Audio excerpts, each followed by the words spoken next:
Hello and welcome to Nerdarchy, for nerds by nerds. Today I'm hanging out with Crystal Sully. How are you doing today? I'm doing pretty well. Pretty well. How about you? Good, good. So, we've been kind of like internet friends for a long time, and when conventions were used to be a thing, I usually come and hang out at your booth and haunt it for a while. And you're a super amazing artist who has grown so much since I first encountered you. I think I found you through Open Legend. You had done a bunch of work for Brian Feaster, I and I was think like, so. "Yeah," I was like, "This is pretty amazing." And then we started talking. But you've done so much more since then. It's been pretty wild. I gotta be honest. I think the last time I was on was 2017, right? Yeah, it's been a few years. When we used to do these way back when, originally, and back then we didn't have like they were just like either Zoom calls or Google Hangouts. There was no overlay. There was no no technology, whatever. It's only gotten slightly better, so no one get too excited. But but yeah, so it's nice to have you back. And when you came on before, you actually launched your Kickstarter on during the show, which was super cool. Thank you for sharing that That with was us. that was fun. Thanks for letting me come on and do that. That was amazing. Oh, so one of our regulars, Joe, is always asking about dragons and all about dragons and an artist himself. And yeah, she's definitely a dragon guru. Like you're like one like of my artist friends, like you're one of the easiest to find because I just look for the big dragons. That's awesome. That's what I like to hear. Every artist wants to have that one thing that they're like really known for. Yeah. Although, I mean, that being said, as amazing as your dragons are, you're also just really talented when it comes, just in general. But when it comes to making monsters, I really love what I do. I know that's super cheesy, but yeah, I really love what I do. And I take a lot of inspiration from like real world animals and I try to just make them into these monstrosities that, just terrorize D&D players. It's great. so also, I think when we first started talking, you were just getting into D&D. Like you're a Yeah. Critical Role fan, but you hadn't really played yet, and you're just like getting ready to get started. But that was 3 years Yeah. ago. So how'd that work out? Well, I mean, it worked out pretty damn awesome, I gotta say. Yeah, actually, you guys gave me tips, I think, for playing my first D&D session because I'd been a fan of like pen and paper role playing, but I had never actually played D&D system. So I got started with fifth edition, and now I'm a part of like a ton of different groups, and we do bi-weekly games, and I mean, I love it, but I have to force myself to not choose a dragonborn character every single session. Like I Yeah. have to branch out and maybe be like, a non-dragon creature once in a while. So the blood hunters has become my favorite new class. So I'm Oh, just nice. werewolf all the time. The werewolf dragonborn. Um, Yeah. yeah, mechanically they get kind of shafted anyway. Uh, it's really weird. Like in our games, we made their breath weapon a bonus action so that it stops sucking at a certain point. You get to a certain level, and it's like rolling a couple d6 is not impressive anymore. When literally any other action you could have done would have been better. Yeah, exactly. Oh, that's funny. My one of my dungeon masters is in the chat right now, actually. That's super fun. Um, Yes, says you're the best at D&D.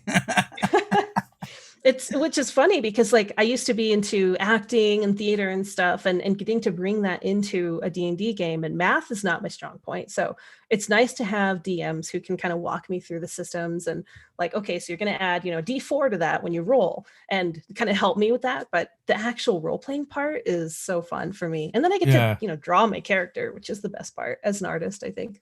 Well, I also get the vibes that you're very much an extrovert. Definitely. Yes. Yeah. I feel like with artists, there's like no in between. They're like really extroverted or really introverted. Yeah, I would say that's about right. And most art friends I have are pretty heavily introverted. So I'm the like token extrovert in my friend circles. It's great. There you go. Um, so you let's go over some of the things you've done since the last time we talked. Right, you had your Kickstarter, super successful. Mhm. You've done a bunch of work for Wormwood. Yes, that's been awesome. You also have gotten work in Wizards of the Coast now, the newest Tasha's Cauldron of Everything, and I'm Mhm. sure there's like a bunch of other stuff you've been involved with as well. Oh my gosh, that's we were saying before we started the live show here. I was trying to make like a list of all the cool projects I've worked on because that I mean 3 years I do a few a month, usually a few projects a month, but I'd say like the dream job for me was definitely getting into a Dungeons and Dragons book. I've been trying to get work with Wizards of the Coast for probably the last 5 years or so, just sending in my work, getting feedback, improving, sending in my work again. So to finally get the email that was like, hey, do you want to work on this book? And then I got to paint a red dragon for D&D. Like, holy cow, that was that was really cool. So that's A up red there for dragon, you me. say? So I'll pull that up so people can see. Um, so what kind of feedback was Wizards of the Coast giving you when you were sending them your work? Because I mean, your work was Mhm. always pretty amazing. Thank you. I mean, they were giving me like specifics to work on, and one of the art directors kind of told me like, "Hey, we think you're ready, but we kind of have a lot of people we're sending stuff out to, so it might be a year or two, and be prepared to wait." So Yeah, I waited, and then an art director friend of mine, Zoe, actually was like, why don't you just send them your new stuff? You've done so much new work. Just send it to them and take that chance. And in her words, send the damn email.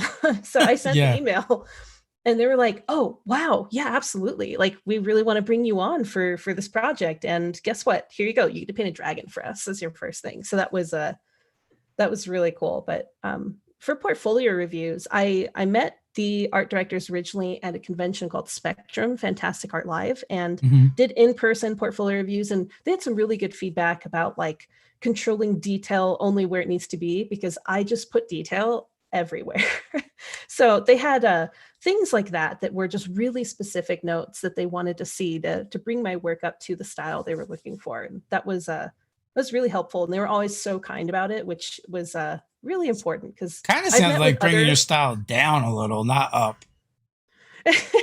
Yeah, I think it depends. It's like a little time consuming when I end up spending like all this detail in like the background or on like part of the wing that you're not really going to see that goes into the into the background or into the Yeah, darkness. And they had some very very specific advice that was really good. And honestly, what they told me, I had this piece called the Tomb Keeper that you might have seen before. It's this big undead dragon. It's in the book that is just looming over this graveyard. And I did that piece in like 2013 when I first interviewed with them and did a portfolio review. And they looked at it, and the art director said, honestly, if you could do like 5 or 6 more of these, we would bring you on in a heartbeat. If you can just show us that you can consistently do this in this style, we would totally bring you on. And I guess, what, 7 years later, there we go. I had like 8 of those kind of dragons. So I yeah, sent them in and they were like, hey, sweet, great. yeah. I mean, all your dragons are pretty spot on. Which one did you start with sending them? The big blue dragon. That one was done later, but I think that one kind of won them over a little bit. But Okay. what's funny? I just realized the painting that actually made the art director go, "Whoa, okay, we're bringing you on right now," was a piece of Critical Role fan art I did of a white D&D dragon called Geladon, the Nightmare in Ivory. And for one of the seasons, I won't spoil anything, but I did just like a kind of sideways portrait of this white dragon, and I sent that to them with all my new work. And she just was absolutely gushing over it. She's like, you really nailed this dragon. You got everything right. You even took some creative liberties that we really liked. So that was cool. Oh, nice. It's it's always great to get feedback like that. And I'm excited for you Right? because, like I said, we know we I met you a while back, and then seeing you get recognized for your work is awesome. You definitely deserve it for It's sure. just so fun. I remember, hanging out with you at conventions and, after hours, running into you at all like the hotel bars. And Yeah, I mean, that started in like, I think 2015 or 2016 is when I first met you and Ted. So it's just wild to think of how many years it's been. And now it's like doing like D&D stuff, D&D work. That's just blows my mind. it is very cool. I'm gonna bring up an image to show people. You won't be able to see it, but it's the three-headed creature that is some kind of undead creature with like the like eldritch green spectral chains and tentacles, and it's got like a billion swords stuck in its skull, or skulls, I should say. Oh, the What is? hoarding horror. Nice. Yeah. Yeah, what can you tell me about that thing? Oh man, so that is probably my favorite painting I think I've done in 2020. And it's not a dragon specifically, but it was just me. Honestly, the my friend at Wormwood, this was created for Wormwood's Corrupted Collection 2020, their Kickstarter.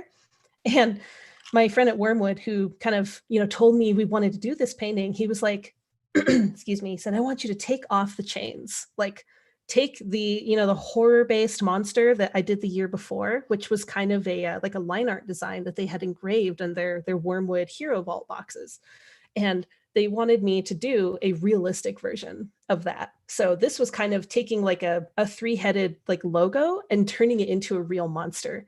And I had so much fun with this. It was right around Halloween time because their Kickstarter comes out for Halloween every year.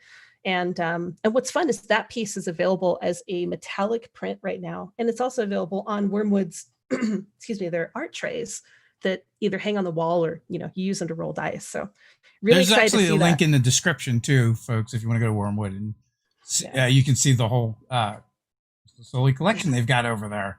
yeah. I've got one here actually. Pretty sweet. This is another one that they have, but it was really fun getting to, do a commissioned realistic piece based Yeah. on I mean, a logo I designed for their last Kickstarter. That was really fun.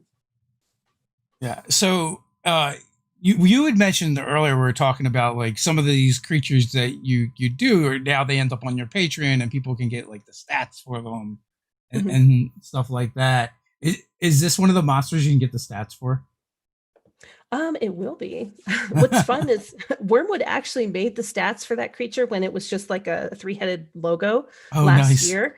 So it's really fun to kind of look at those stats now that it has a whole body, because it was just three heads with the sword Yeah. and the green glowing tongues and stuff. But I got to take it and give it this body, give it like an environment. So yeah, there are stats available for that one. And I think we'll probably offer it as well on our Patreon. We every month we get to decide on a really fun creature of mine, and then we make a stat page PDF for backers at that tier, which is awesome. So who's doing the stats on the monsters? Are you doing the stats? So I play D&D and work on D&D, but I cannot make stats to save my life. So no, a friend of ours, actually, Xavier Bates, he runs a company called Guiding Light Creations. He does the stats for us, which is really awesome. So he gives me all of the stats for the creatures, and then I go ahead and make it into like this really cool designed PDF where it kind of looks like a monster manual entry. So someone could either print it out or take it with them to their D&D game, on like an iPad or something. So yeah. So also there's a link to Crystal's Patreon in the link and the description, so you go check that out and get monsters. Very very cool, unique monsters. Joe wants to know, what is your favorite dragon to draw? Oh wow. If we're talking D&D dragon types specifically, I would say it's a toss up. It's between silver dragon, because I love the frills that they have, that like mohawk that sticks up, Okay, and yeah, black dragon. yeah. The black dragon with that like skeletal face is Mhm. cool. I like I like green. I like the frill that the green has as well, for the same Yeah. reason that you like the silver, I guess. Yeah, green dragons. I need to draw one because they look really fun. Because not only do they have that frill, but I feel like their skull shape is really unique. And then just their tall stature. I picture it being able to blend into, a forest with these large trees and like a canopy. So Jonathan says, "Okay, dragons are awesome, but what about the Kraken Hunter and the werewolf?" Oh, the Kraken Hunter. This is one of the other art tray designs they have as well. Um, a lot of people think that the name, the Kraken Hunter, is the name of the ship. And while that's true, it's actually the name of the creature. A lot Yeah. of people think, oh, that's a kraken, right? But I thought, krakens are cool, but what about the predator that eats the krakens? So they that see was, they just see calamari. yeah, exactly. They see their calamari dinner. So This one was made for the book as well, the bestiary, and that was really fun getting to create. And this is really fun because this other design for one of Wormwood's art trays, this is actually my Blood Hunter D&D character. Oh, nice. So it's pretty cool. I get to have my D&D character who his name is Smoke, and he's got like fire abilities as a human. So when he's a Lycan, he kind of is just like on fire partially. That's pretty sweet. Yeah, So really did you make the character um and then did the art for it, or was that a piece of art that you already had? Yeah, so I made this character before I knew about like D&D and the systems and classes and species and stuff like that. So I had this character just that I was writing for forever ago, and I started this piece in like 2014 and just kind of kept working on it, my free time throughout the years. And then when I started playing D&D and I found out what blood hunters were, I was like, okay, well, I'm going to take this character I already have and I'm going to stat him out for D&D. So it's pretty cool seeing him seeing his art on like an art tray. That is so cool. Because I feel like I've seen the werewolf for a while now. I just couldn't remember if it Yeah. was from the Open Legend days or not. Yeah, I think it was before. I believe that piece actually might have been what got me work with Open Legend, if I remember Yeah. correctly, because this piece was in created in like 2013, 2014. And every really old, but every year I go into my old work and I add some more details. I kind of try to bring them all up to speed so that my portfolio doesn't look super lopsided with like this 7-year-old work and then 2020 art. So I've gone in and I've added some fun new fur details as his skin is just kind of like burning with fire abilities. So Garrett says the chameleon fairy dragons are the best dragons. I actually picked that Oh, one up from you from one of the conventions for my wife. oh, that's right. I remember that. Yeah. That was a fun one because I don't get to do cute stuff very often. And I call that my mom's painting because my Yeah. mom and my dad both are really supportive of my work. But my mom is like, can you do anything that like doesn't rip people's heads off? So Yeah. I took it as a challenge. And Yeah.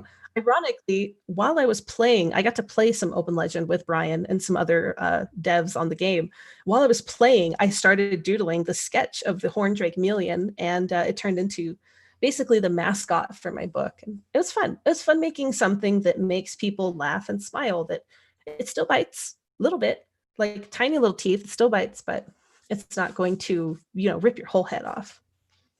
So I missed all the donkey snoot from my Facebook feed because you would posted so many pictures of donkeys, and I mean not all the stuff that you do is you know murderous. you Yeah, did you that's did true. sneak in some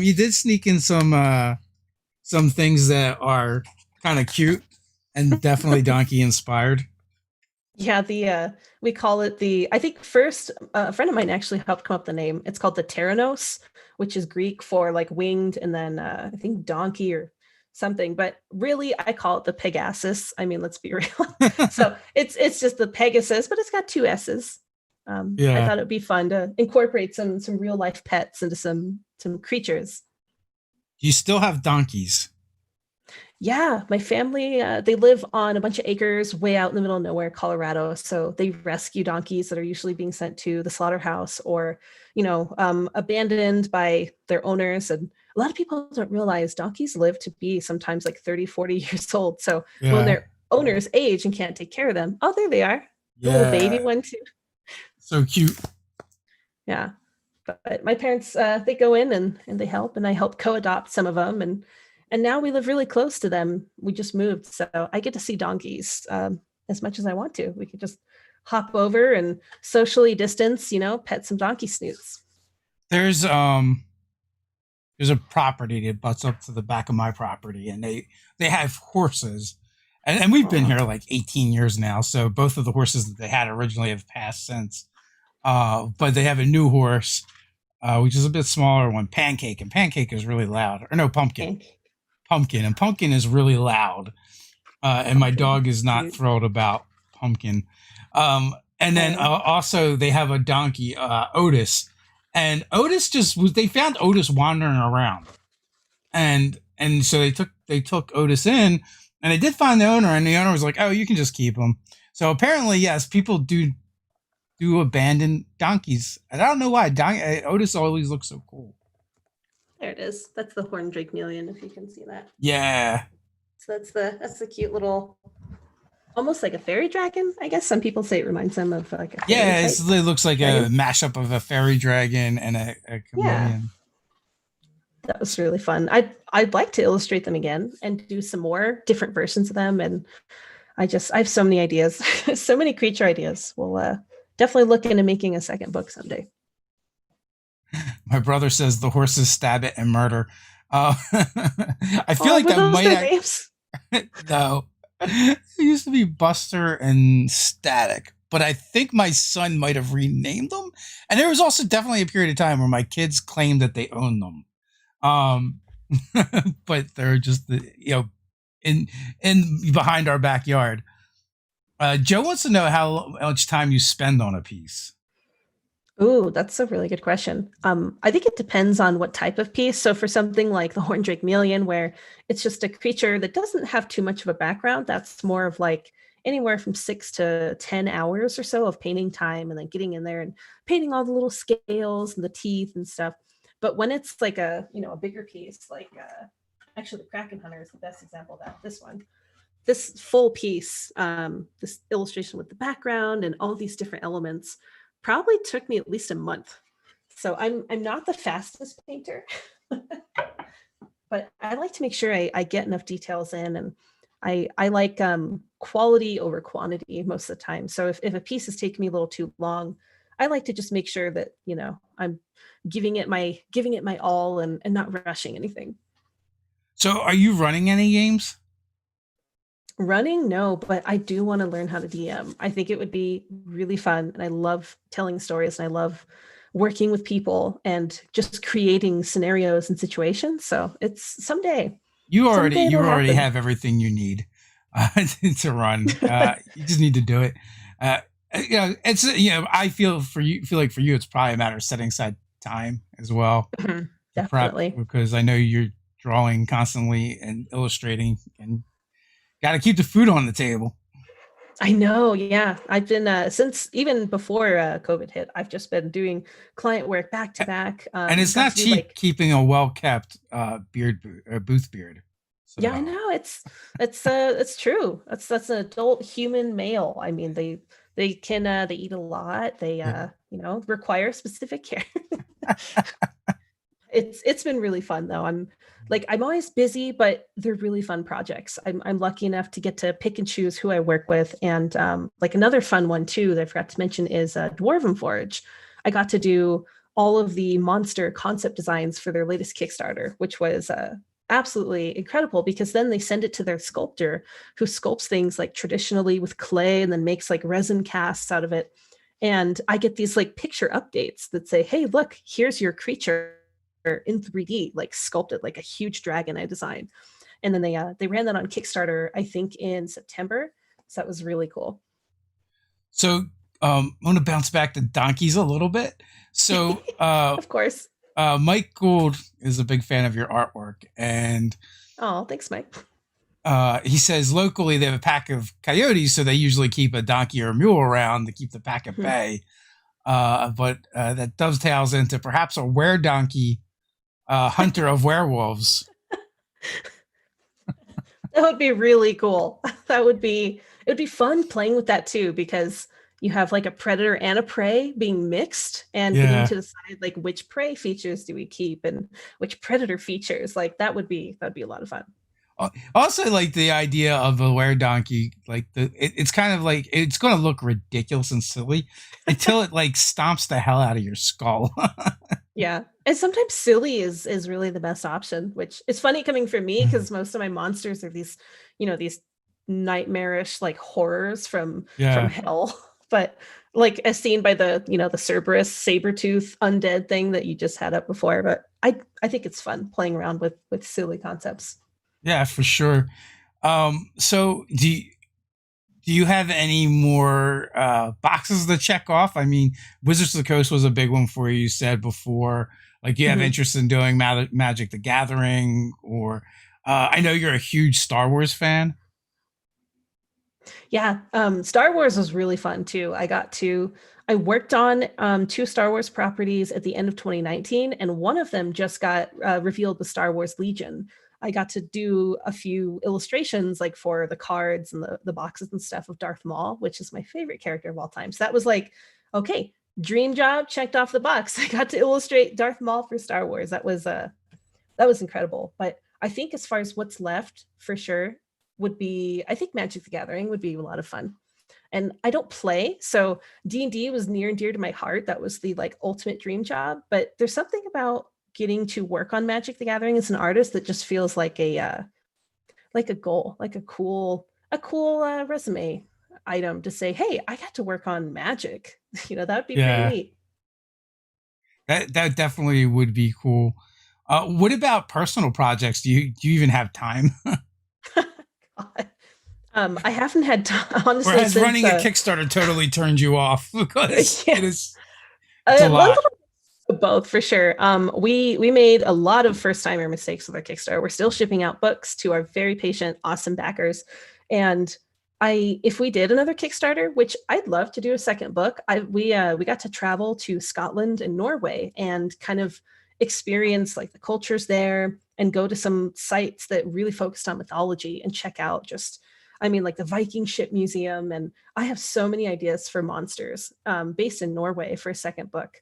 But Yeah. then, I look at like the fulfillment of this Kickstarter that has taken us years, and I would love to do a second project, but I'd want to do it differently and just have like a fulfillment company or maybe even a publisher. Like I'll do the fun stuff. I'll do the writing and the art, and then I'll just send it off to a publisher and let them do the the shipping and the emails and stuff like that. So yeah, I'd love to do a second book. Are there maybe some Norwegian trolls in your future? Oh, absolutely. Norwegian trolls. I have a couple different wolf monsters that I think would be really, really fun, sort of like forest guardians. And a lot of spins on the creatures that are in my books. Like there's a forest guardian in there that was actually done for Open Legend. And I thought it'd be fun to explore, like, what if there were forest guardians around the world? And each one was sort of, different and represented in different cultures. So I have so many ideas. It's going to be fun. It's just a matter of having time to get them all out. Gosh, I I feel know. like Wormwood has shackled you to your drawing desk. Yeah, I've done a lot of stuff for them this year. I'm working on a huge secret project that actually my patrons on Patreon, I got permission. It's with the Deck of Many. They did Humblewood, and Uh-huh. I'm working on a massive project for them that has taken me like a year now. And I got permission to share it only with my patrons on Patreon. Otherwise, it's like top secret NDA. But it is that has been a really big time commitment for sure, and Yeah. it's going to be really cool. It's gonna be really cool to announce it and share all the art I've been doing. But yeah, that's the last big one. Once I knock that off, then I'm sure something else will come along. Oh, I've now got like I'm super curious because they just had a pretty big Kickstarter not too long ago. yeah, that's The right. Hecana. I Yeah, don't know. It was Killer Clowns from Outer Space and D&D, essentially. it's At least terrifying. at least Art is that's what I terrifying. think about. Yeah. Mhm. And you had done some work for them in Humblewood, right? Yeah. So when they first contacted me to do work for Humblewood, I was kind of like, what on earth am I going to do for Mm. Humblewood? Like, you want me to paint cute birds? And the art director, who's a friend of mine, was like, oh, girl, no. Like, you're going to create the thing that eats the cute birds. So I Yeah. got to illustrate some like the really scary like monster villain of the campaign, which was fun. And then I got to do more work for them for their free RPG Day campaign. I got to do a cute baby version of the super mean horror scary serpent monster. So Oh, that was nice. cool. So, do you have a favorite piece? A favorite piece. I do actually. I was just thinking about this today. There's this Twitter thing going around, like quote with your most popular piece, and I realized it's my favorite piece as well, and it is kind of the one I want to beat this year, maybe, or next year, and do something that's even better. But I'd say this one. Yeah. I This mean, piece is my favorite. when I think Crystal Sully, that is the piece that kind of comes to mind. When I'm Mhm. at the conventions, that's kind of what I look for to find you. Yeah. Yep. Um, So like all artists need that one piece Definitely. And to it's kind of hard to struggle with because I always want to do something better. It's yeah. I mean, that piece is a couple years old at this point. It was actually for a book cover. It's still in Barnes and Noble right now. It's for a book called The Dragon Lords, False Idols. It was Yeah. like my first major publisher book cover I got to do. But man, I want to beat it. I want to Hmm. do a dragon illustration that's like a cover piece like that and have it be even better. Huh. I wonder what that will be. I can't wait to see what that'll be. I'm sure you will. Like you're still young. You're still you're still drawing and gaining experience. Um Definitely. I hope so. Gosh, so I don't I guess what I'm saying is I don't think you peaked, that's for sure. Oh, good, because that's every artist's fear, I think, when we do like Yeah. a hit piece, because that's my most popular piece by far. I've licensed it out to like it's been on Rook and the Raven products. It's been with all these different companies, Wormwood, but I would love to do something that for me feels like okay, I beat that painting. So I'm excited for maybe 2021. I get some time and Yeah. it comes around. I'm gonna have to figure out what that dragon looks like and then commission you to do it. Oh, that'd be Get so fun. get there first. I know, right? Who's gonna get there first? um so Joe wants to know who's your favorite artist and what artists influence you the most. That's a really good question. I definitely have like a list of favorite artists for sure, but as far as influenced me the most, I would say actually Todd Lockwood. I had the honor of mentoring with him for honestly like half a year, I believe, back in 2018, and that was incredible. I took he has a class through something called Smart School, and it's like a mentorship, and usually you get up to 10 students in the class, and he kind of spends a couple hours with each student. Well, I happened to like people had emergencies happen and had to leave the class, so it was just me and Todd. Oh, So it was nice. I got one-on-one 8 hours every week with Todd Lockwood for like half a year. And he just completely rewired my brain with how I think about painting, especially digital painting. Because I used to paint traditionally and I still do. I use some watercolor occasionally, but going to digital, it's hard to not have like a digital look. Like I wanted to have my paintings be something that people would say, well, is it digital or is it traditional? Like they couldn't really tell. And his class and his digital painting techniques blew my mind and had a huge influence on me. So so did I don't know if you went over this with him or not, but did he struggle with that too, going from traditional to digital? Is Oh, that something a definitely. lot of artists struggle with? Definitely. And I think for him, it was even more so because he was like this master oil painter and, going from these huge oil paintings, like I did some traditional work, but it was mostly like ink work for me, black and white stuff, pen drawings. But for a master like him to go digital, I think was a huge jump. But he did such a good job. And I love that with his paintings, I still can't tell like which one is digital, which one is an oil painting. Like if you go to his site and you scroll through, you'd be pretty surprised which ones are actually digital that look like oil paintings. And he thinks like a master painter from like the Renaissance. Some of the techniques that he has that I'm like, oh, I would have never thought of doing it that way. And it was really cool. I did actually email him and I told him like, hey Todd, in 2018 I took your class and I told you my dream job was to do D&D art for Wizards of the Coast. Well, I got that job and I'm painting a dragon when I first Yeah. got the art brief. And he just sent me this message back and he was like, real proud of you, kid, with a smiley face. So that was cool. He kind of reimagined dragons for D&D in third edition. Like I want to Mhm. say that's the first time I kind of remember paying attention to who the artists were. Like cuz third edition came out and I think I was in my like early 20s at the time. And before Mhm. that, I probably did not pay nearly as much attention. Like now, in retrospect, I'm like, okay, like Dark Sun, Brahm, and Planescape, Tony Lizzie. But like flipping through the third edition Monster Manual, I just remember seeing the names Todd Lockwood and War, Yeah. signed on all the pieces, which I don't think they do anymore, or Wizards doesn't print them on there anymore. Yeah. He Unfortunately, because like now they did in earlier editions, but at that I wasn't mature enough to pay attention to that stuff, I guess, and it wasn't until Mhm. later. So like I still remember seeing their names. Yeah, Uh, definitely. so it's definitely that's definitely cool because he like re-envisioned dragons and I think like almost everyone kind of looks at that now when they draw their dragons and how he made their anatomy make sense. He did. And I think studying under him, and honestly, it wasn't just, oh, I studied under him. I've been like looking at and admiring his work since I was a kid, really. And what's kind of funny is when this was like back in the 90s. I'm not going to even give up how how young I am. I'm over 30, I can tell you that. Not a baby, but like, back in the 90s, I had a poster on my bedroom that had all of his D&D dragons and like the concept art that he had done, and it was really cool to find that in my parents' like crawl space or something, Yeah. after my 30th birthday, and be like, hey, holy cow, this was like my childhood bedroom, this was on my door. And for Christmas that year, my husband, total sweetheart, went and had it framed. So he had this old 90s poster of Todd Lockwood dragons framed, and I've got it in a box ready to hang up my new studio. So I've kind of always just looked at his dragons, and just seeing how he breaks down the anatomy and makes it work and makes it feel like believable and real. That's so rare to find, I think, for with a lot of different creatures and dragons. It's like, oh, that could exist in our world, no problem. So as an artist, there's like tons of things you could do. Why monsters and creatures?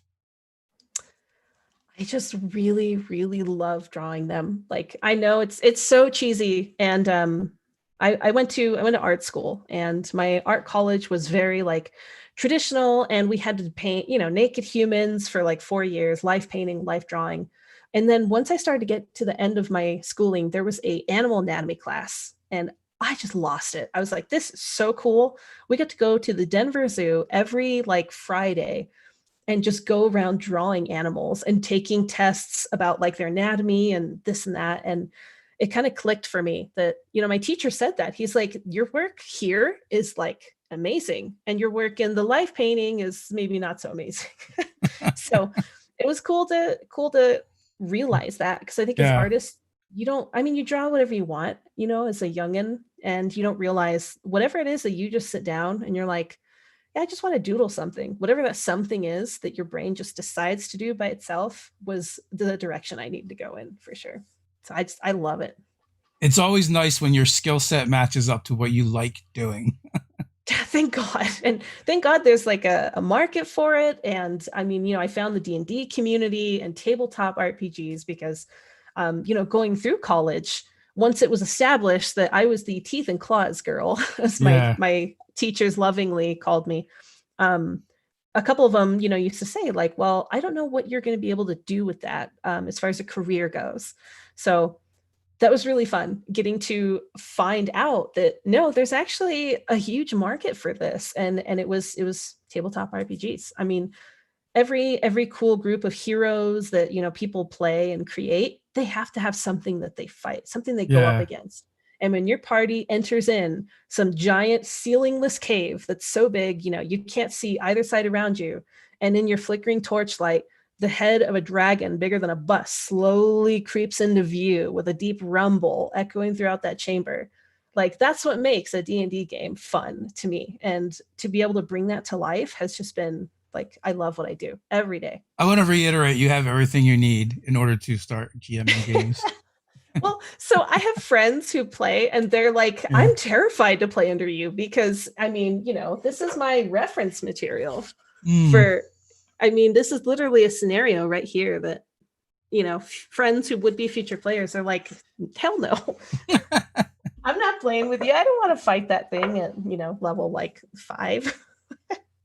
So I'd have to find a nice balance and not just, throw in the Kraken Hunter to like a brand new group of characters, and kind of find that balance. But I love telling stories, and that's why I decided to write a book. So I would love to learn how to DM. And maybe I'll put that on my 2021 like New Year's resolutions There's nothing to goals. learn. You just tell stories. That's all we do. That's it. Yeah, it's the math and the like specifics, like, oh, I have to roll for this. So, okay, I got to figure that out. But I'll let you in on like I played the Open Legend game and like Brian hired us and did a sponsored series for us to do um a campaign and we did like 13 sessions. oh, And I didn't even know the rules. I just ran the game, on a live. And it turns out there's not like a tons of rules to the game. It's not really very rules heavy, but like honestly, like the rules are like the least important part of the game. And even like when we've had people approach us about like, hey, can you run my game? And I was like, well, yeah, but you should probably do a stream version of your rules because people don't care about that. That's not what they're going to remember. They want to see people having fun or getting scared or the excitement at the table or virtual table as it may be. And none of that comes from the rules, right? As a player, you already know enough of the rules to make the rest of it happen. Like everything that's behind the screen, for the most part, people don't know. And also, you're probably playing with your friends anyway. So I imagine, like, if you mess with rules and stuff like that, I doubt they're going to be jerks to you just because of it. Or if one of those players happens to be the GM you normally use, you can get them to help you out and be like, hey, I don't remember this rule or whatever, and I'm sure they would be able to do it. And it takes nothing from the game. That's all a very good point. And it's kind of something I honestly have pushed so far back with like the chaos that has been 2020 with like a move, and our dog passed away, and then it was like trying to do all this client work. So it's something I honestly kind of forgot about. But talking with you about it now, I'm kind of remembering how much I wanted to learn how to DM and take some people for a test spin and tell them like, it's okay.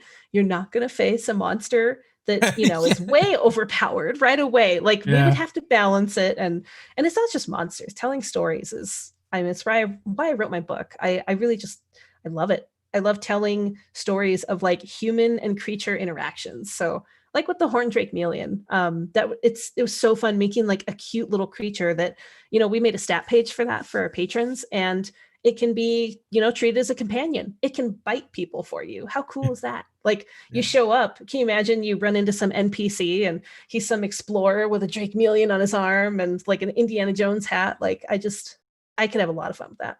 And if your players start giving you hard times about the rules, just start pulling out the nasty monsters you made. Just like set it on the table. Just give them the look. Right, just pull out like, and what's funny is I'll have all these Dwarven Forge minis because they're sending me contributor copies of those, and some of them are like, the minis are 2 inches, and the dragon I designed for them is like a 7 or 8 inch wingspan. It's like on par with like a WizKids dragon, and I can only imagine someone challenges my rules, and I just bust out this mini, and I'm like, sorry, what was that? You had a question? So Ted says, what did this? Where's it? There it is. Mother of Monsters rolls off the tongue better than Teeth and Claws Girl.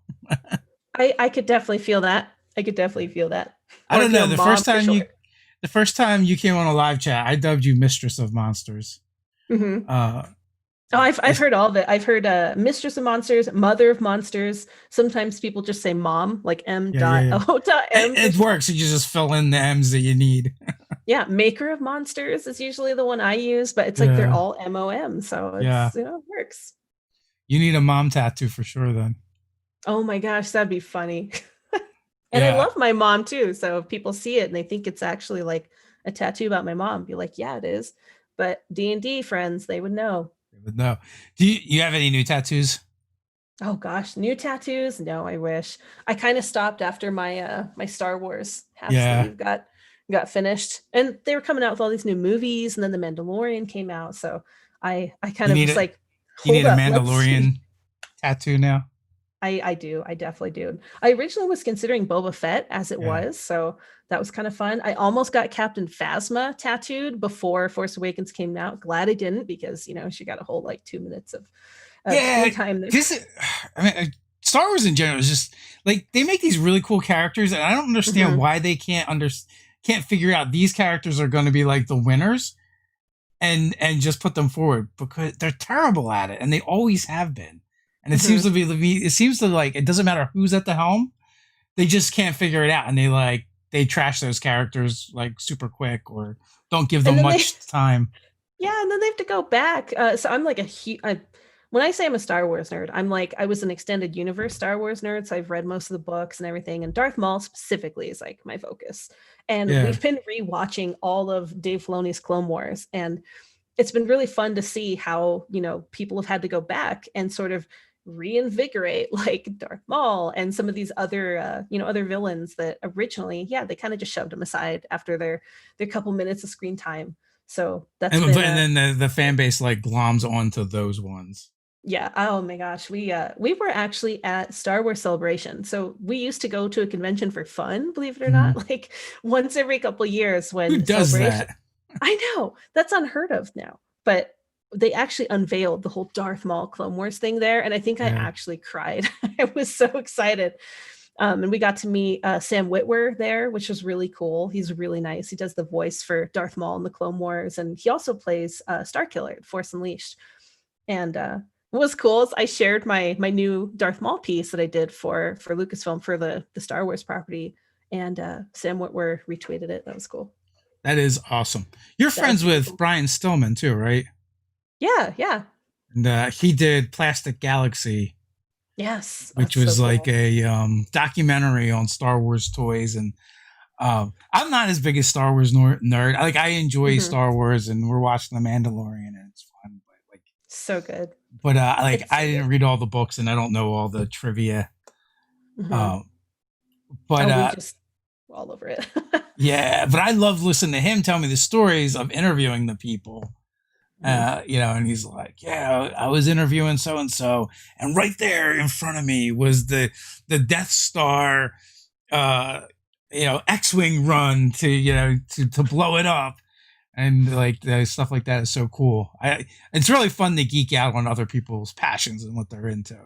Yeah. And what was funny too, this funny story. So 2019, before, COVID stuff happened, last Thanksgiving, my mom made the dreadful mistake of sitting down and she was like, so hold on, what's the timeline of the Star Wars movies? And I busted out my iPad and I sat down and I drew out a timeline and I Yeah. wrote down like, okay, this movie's here, this movie's there, prequels fits here, Clone Wars fits right about here, Star Wars Rebels is going to fit here, and now with Mandalorian coming out, that's about right between these two. It was so funny. My family was just looking at me like, oh, oh, damn.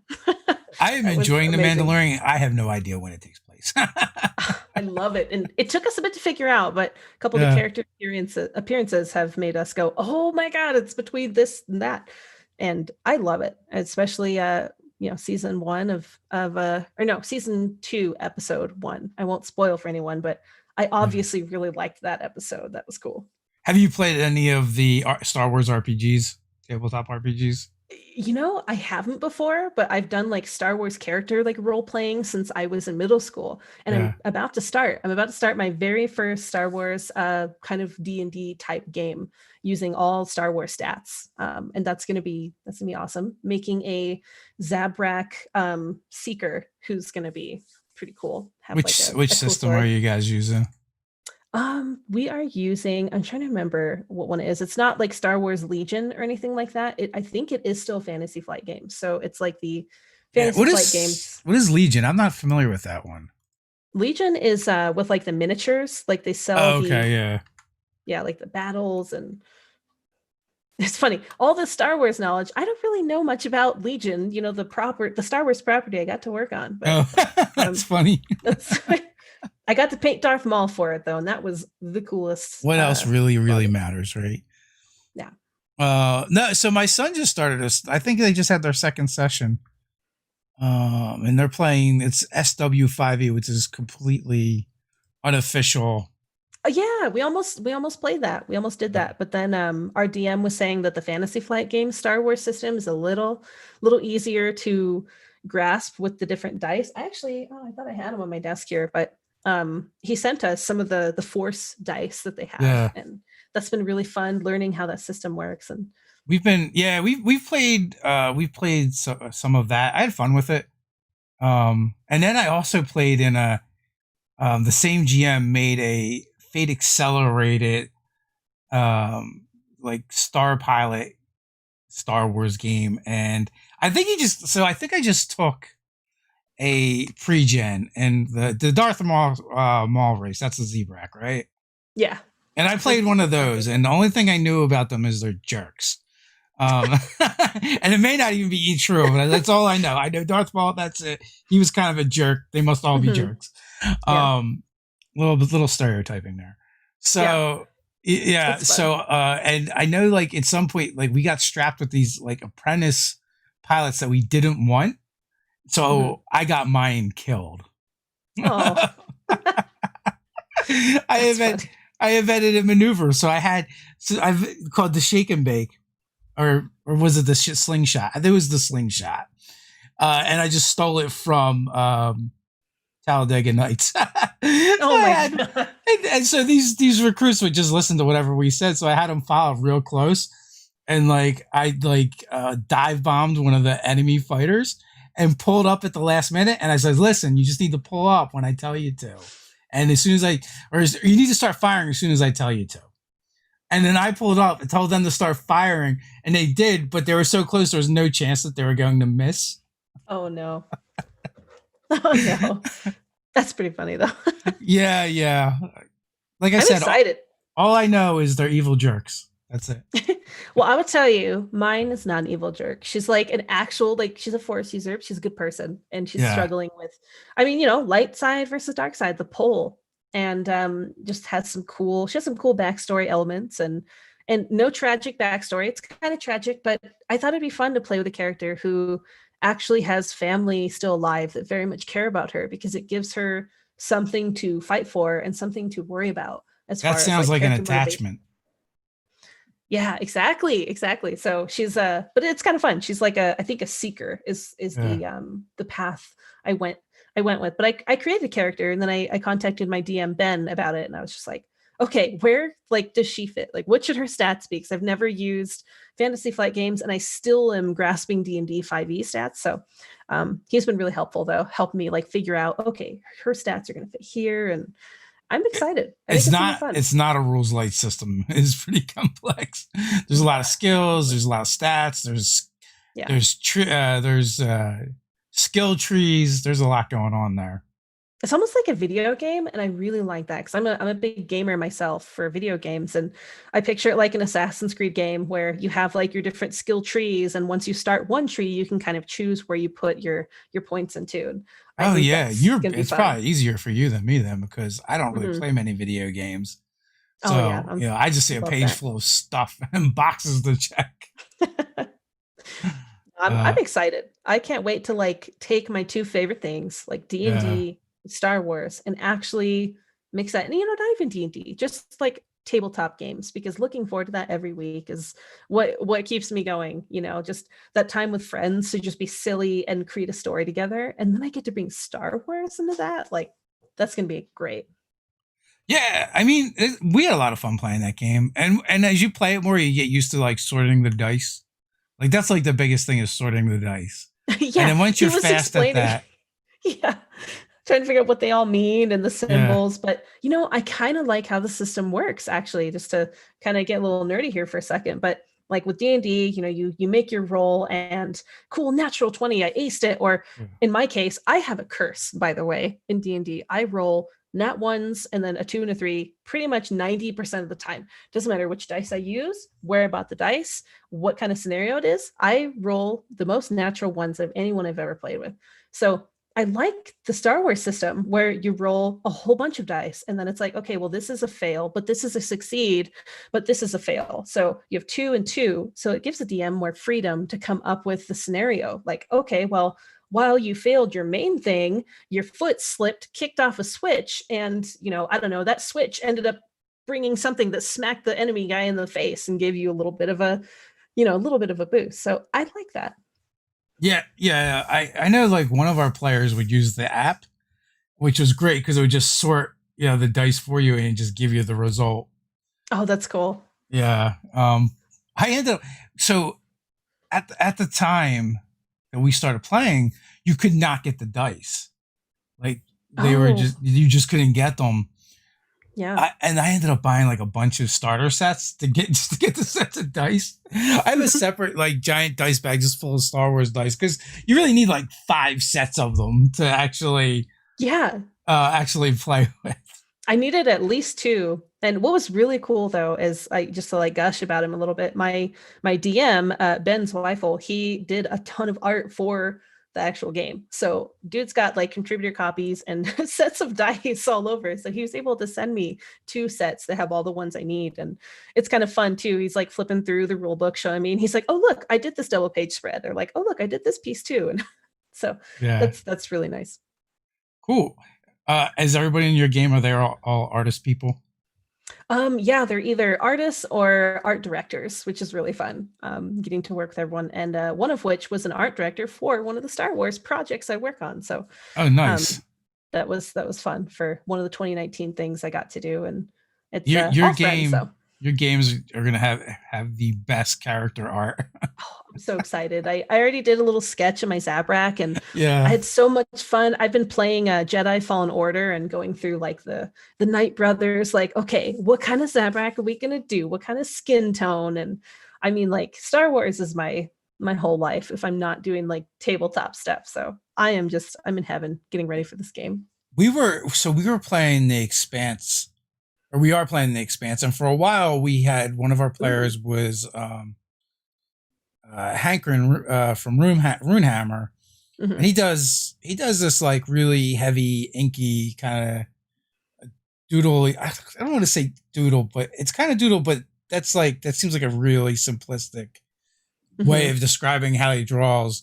But he would draw like he would take control of the Google meeting we're using, and he would like use the whiteboard, and he would just like draw while we're playing, and like That's incorporate the cool. notes into the drawing, and like, and it was still like playing the game and role playing, but he was so fast too. I was like just blown away, and it's also Oh, really cool to cool. like see, and just like kind of adds to it, to the game. And then, and the GM is like describing, well, here's your ship and what it is, and he starts drawing it, and Oh he's man, drawing that's all of cool. our characters as we play.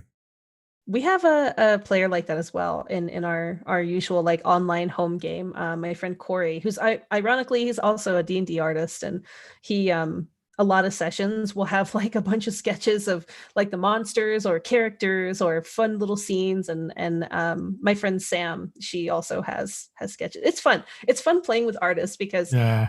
like I was having a really rough patch like a couple months ago, like just stress and all sorts of life stuff going on, and she did this painting of my blood hunter Smoke, which was like really cool, and like his human form, which I don't paint a lot of people. I don't usually Yeah. have the time or reason to, so I get this like realistic painting, and I'm like, that's him.